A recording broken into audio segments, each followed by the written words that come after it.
কে এখন আপন অন্তরে যিনি গ্রহণ করেছেন তেমনই একজন অর্পিতা সেনগুপ্ত। আবির ক্লাস 5-এর ছাত্র, সময়িতা কনভেন্ট স্কুলের। আবির একই সঙ্গে মনোদ্বীপেরও ছাত্র।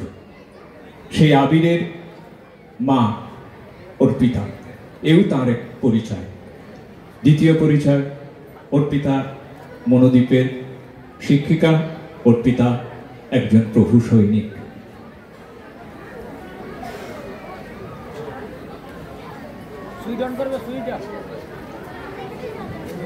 নমস্কার। পরমারাধ্য প্রভুজির শ্রীচরণে অনন্ত ভক্তিপূর্ণ প্রণাম নিবেদন করে আজকে সময়িতা মনোদ্বীপ সম্বন্ধে কিছু কথা আমি আপনাদের সামনে তুলে ধরতে এসেছি। সময়িতা মনোদ্বীপ সময়িতা মঠের এক অনন্য প্রয়াস। মাতৃবেদী সময়িতা মনোদ্বীপ পরমারাধ্য শ্রী শ্রী প্রভুজির অসীম ভালোবাসা ও আদর্শকে মাথায় নিয়ে তৈরি হওয়া একটি বিশেষ স্কুল। বিশেষ কারণ এখানে বিশেষ চাহিদা সম্পন্ন শিশুদের, বিশেষত যাদের অটিজম আছে, তাদের প্রশিক্ষণ দেওয়া হয় যাতে তারা নিজেদের দৈনন্দিন কাজকর্মগুলো করতে সক্ষম হতে পারে, নিজেদের জন্মগত বাধা কিছুটা হলেও কাটিয়ে উঠে সমাজে তাল মিলিয়ে চলার চেষ্টা করতে পারে। শ্রী শ্রী প্রভুজির পরম ভক্ত শ্রীমতী গোপা রায় ও শ্রী অরুণাভ রায়ের সন্তান প্রমাকে সামনে রেখে প্রভুজি স্বপ্ন দেখেন মনোদ্বীপের দায়িত্ব দেন গোপা মা ও অরুণাভ দাকে। প্রভু উবাচতে আমরা পড়েছি, শ্রী শ্রী প্রভুজি বলছেন, এই যে মনোদ্বীপের ডিজেবল বাচ্চারা, এরাও সচ্চিদানন্দ। তোমরা একটা নর্ম করেছ, তোমাদের দেখা জানা অভিজ্ঞতা থেকে তৈরি করেছো যে এটাই স্বাভাবিক, এর বাইরে যা তা অস্বাভাবিক। এসব তোমাদের তৈরি, ভগবানের নয়। তার বিচিত্র প্রকাশ এরা সবাই। ভাবলাম তথাকথিত সুস্থ বাচ্চাদের সঙ্গে একই ক্যাম্পাসে ওরা থাকুক। শ্রী শ্রী প্রভুজির এই আদর্শেই সময়িতা মঠের উদ্যোগে মনোদ্বীপ তৈরি হয় সময়িতা কনভেন্ট স্কুলের সামনেই একই ক্যাম্পাসে। বর্তমানে এই স্কুলে 23 জন ছাত্রছাত্রীকে প্রশিক্ষণ দেওয়া হয়। এর জন্য গোপা মায়ের সাথে রয়েছেন স্পেশাল এডুকেটর ও সাপোর্ট স্টাফরা। প্রয়োজন অনুসারে এখানে কলকাতা থেকে নিয়ে আসা হয় অকুপেশনাল থেরাপিস্ট আর স্পিচ থেরাপিস্টকে। প্রশিক্ষণে প্রধান গুরুত্ব দেওয়া হয় ছাত্রছাত্রীদের সামগ্রিক উন্নয়নের দিকে। তার জন্য প্রতিটি ছাত্রছাত্রীর জন্য আলাদা করে তৈরি করা হয় ত্রৈমাসিক ইন্ডিভিজুয়ালাইজড এডুকেশন প্ল্যান বা আইইপি। গ্রুপ অ্যাক্টিভিটি প্রশিক্ষণের একটি অত্যন্ত গুরুত্বপূর্ণ অঙ্গ। গ্রুপ অ্যাক্টিভিটির মাধ্যমে ছাত্রছাত্রীরা শেখে নানা ধরনের fine motor, gross motor, social skill, sensory activity, নিত্য নৈমিত্তিক কাজ ও আরও অনেক কিছু। এই স্কুলের বিশেষত্ব, স্কুলটি একটি উন্মুক্ত স্কুল। এখানে স্কুলের ভেতর মায়েরা বাচ্চাদের সাথে কাজ চলাকালীন থাকেন ও নিজেরাও কাজ শেখেন। এতে মায়েরাও বাচ্চাদের সাথে প্রশিক্ষিত হন।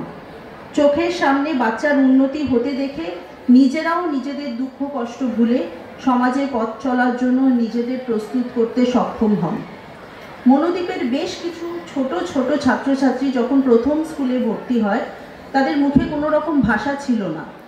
মনোদ্বীপে ধীরে ধীরে কাজ করতে করতে এখন তারা অনেক কিছু অর্থবহ শব্দ বলে। অনেক কাজ যা তারা আগে কোনোদিন পারত না, এখন তারা সেগুলো অনায়াসে পারে। এদের মায়েদের মুখের হাসি হলো মনোদ্বীপের পাথেয়। মায়েরা নিজেরাই বলেন মনোদ্বীপ তাদের সেকেন্ড হোম। স্কুলে সারাদিনের কাজকর্মকে কিছু ভাগে ভাগ করে নেওয়া হয়। স্কুল শুরু হয় প্রার্থনা ও ধ্যানের মধ্যে দিয়ে, তারপর শরীরচর্চা শেখানো হয় ফ্রি হ্যান্ড এক্সারসাইজ ও যোগ ব্যায়ামের মাধ্যমে। এরপর হয় টিফিন। এটিও প্রশিক্ষণের একটি অঙ্গ, যেখানে বাচ্চারা বিভিন্ন ধরনের খাবার নিজেরা খেতে শেখে। খাবার আগে লাইন দিয়ে দাঁড়িয়ে তাদের হাত ধুতে শেখানো হয়, খাবার সময় শেখানো হয় সকলের সাথে কিভাবে অপেক্ষা করতে হয়, সকলের সাথে কিভাবে একসাথে বসে খেতে হয়। টিফিনের পর শুরু হয় গ্রুপের কাজকর্ম, যা শেষ পর্যন্ত চলতে থাকে। এরই মাঝে এক একজন বাচ্চার সাথে 1-to-1 কাজ করে চলেন স্পেশাল এডুকেটররা। স্কুলের বাচ্চাদেরকে দুটি বিভাগে ভাগ করা হয়েছে। ছোট বাচ্চাদেরকে নিয়ে একটি বিভাগ রয়েছে, আর 10 বছরের অধিক বড় বাচ্চাদের নিয়ে তৈরি হয়েছে ভোকেশনাল ইউনিট। এই ভোকেশনাল ইউনিটের ছাত্রছাত্রীদের শেখানোর পদ্ধতি একটু আলাদা। এখানে টিফিনের সময় শেখানো হয় ছাত্রছাত্রীরা নিজেদের খাবার নিজেরা কিভাবে প্রস্তুত করবে আর কিভাবে খাবে। এছাড়াও খাবার আগে টেবিল কিভাবে প্রস্তুত করতে হয়, খাবার পরে নিজেদের বাসন নিজেদের কিভাবে প্রস্তুত করতে হয়, সমস্ত জিনিস এখানে শেখানো হয়। টিফিনের পর ছাত্রছাত্রীদের নিয়ে যাওয়া হয় ওয়ার্ক সিস্টেমে। এখানে ওরা নিজেরা নিজেদের কাজ কারোর সাহায্য ছাড়াই করে। এই কাজগুলো ওদের আত্মবিশ্বাস বাড়াতে ও আত্মনির্ভর হতে সাহায্য করে। এছাড়াও ওদের শেখানো হয় নানা ধরনের হাতের কাজ, গ্রুপ খেলা, নানা ধরনের গ্রুপ অ্যাক্টিভিটি।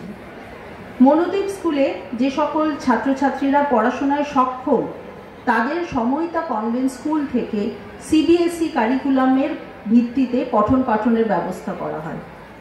তারা প্রয়োজন ভিত্তিতে আইইপি অনুযায়ী কিছুটা সময় কনভেন্ট স্কুলে থাকে আর কিছুটা সময় মনোদীপে থেকে কাজ শেখে।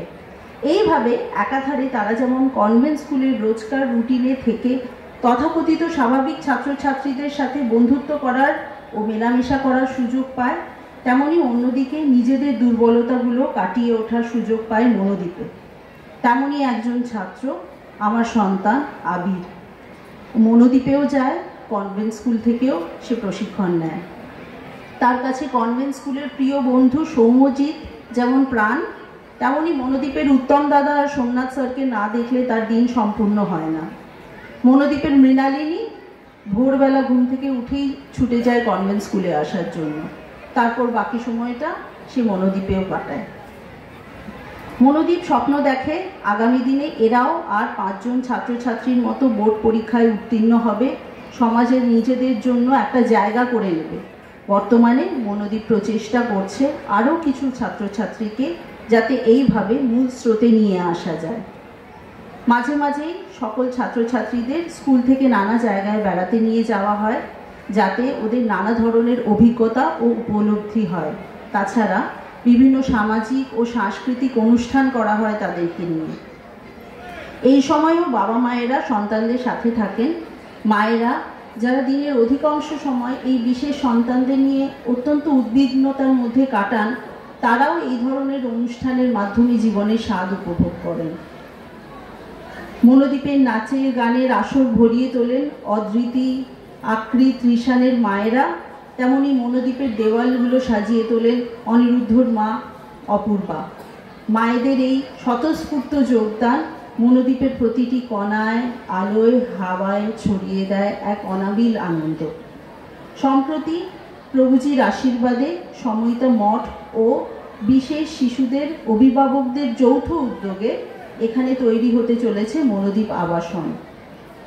এই আবাসনে থাকবে বিশেষ সন্তানেরা তাদের বাবা মায়ের সঙ্গে।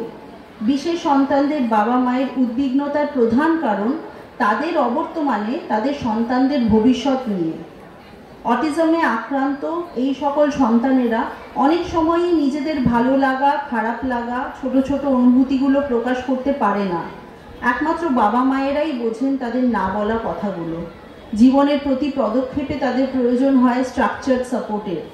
তাই স্বাভাবিকভাবেই বাবা মায়েরা উদ্বিগ্ন থাকেন, তাদের অবর্তমানে তাদের এই সন্তানদের না বলা কথাগুলো কে বুঝবে? তারা কি বাকি জীবনটা ভালোবাসাবিহীন এই স্বার্থপর পৃথিবীতে কাটিয়ে উঠতে পারবে? শ্রী শ্রী প্রভুজি এই সকল বাবা মায়ের কষ্ট অনুধাবন করেই নির্মাণ করেছেন এই আবাসন। এই আবাসন থাকতে আসা সন্তানেরা তাদের বাবা মায়ের অবর্তমানেও এখানেই থাকবে জীবনের শেষ দিন পর্যন্ত। এখানে তাদের সসম্মানে থাকার জন্য প্রয়োজনীয় সমস্ত ব্যবস্থা নেওয়া হবে। তাদের জন্য থাকবে বিশেষ প্রশিক্ষণ প্রাপ্ত কেয়ার গিভার। এছাড়া সময়িতা মঠের কার্যকলাপে যুক্ত হয়ে সামাজিকভাবে নিজেদের যোগ্যতা অনুযায়ী নিজেদের প্রতিষ্ঠিত করে নেবার সুযোগ করে দেওয়া হবে এই সকল বিশেষ সন্তানদের। তারাও প্রতিটি মানুষের মতো সমাজে নিজেদের কর্ম রেখে যাবে, কারোর ওপর বোঝা হয়ে থাকবে না। এখানে বিশেষত উল্লেখ করা যায় যে মঠের মাদারেরা এইসব বিশেষ শিশুদের প্রতি অত্যন্ত সংবেদনশীল। মাদাররা ওদের দুঃখ, কষ্ট, অক্ষমতাটুকু অন্তর দিয়ে অনুভব করেন ও নিরন্তর নিঃস্বার্থ সহযোগিতা দিয়ে চলেন মনোদীপকে। ওনাদের এই সহযোগিতা ও ভালোবাসার জন্যই মনোদীপের বাবা মায়েদের এগিয়ে চলার পথ প্রতিনিয়ত সুগম হয়ে চলেছে। মনোদীপ স্কুল ও মনোদীপ আবাসন শ্রী শ্রী প্রভুজির ও সময়িতা মঠের একটি অভূতপূর্ব কর্মকাণ্ড, যেখানে আমরা দেখতে পাই তিনি সকল ধরনের মানুষকে স্বাভাবিক নিয়মে একই সূত্রে গেঁথে রেখেছেন। সেখানে তিনি সম অসমর মধ্যে কোনো রকম বিভেদ রাখেননি। আমরা তার শ্রীচরণে প্রার্থনায় থাকি এই কর্মকাণ্ড যেন আগামী দিনে আরও সহস্র মানুষের বেঁচে থাকার রসদ হয়ে ওঠে, সমাজের কাছে যেন এটি একটি দৃষ্টান্ত স্থাপন করে যায়। প্রভুজির শ্রীচরণে আরও একবার অনন্ত ভক্তিপূর্ণ প্রণাম জানিয়ে আমার বক্তব্য শেষ করলাম। নমস্কার। আমরা মাঝে মাঝে নিজেদের কাছে প্রশ্ন রাখি একান্তে, কি করব? সময়িতা মঠের জন্য আমার কি করণীয়? প্রশ্নের উত্তর কি পাচ্ছি না। নিজেকে যদি নিবেদন করার ইচ্ছে জাগে, সময়িতা মঠের নানান কর্মকাণ্ড আছে যেখানে আপনি নিজেকে নিয়োজিত করতে পারেন।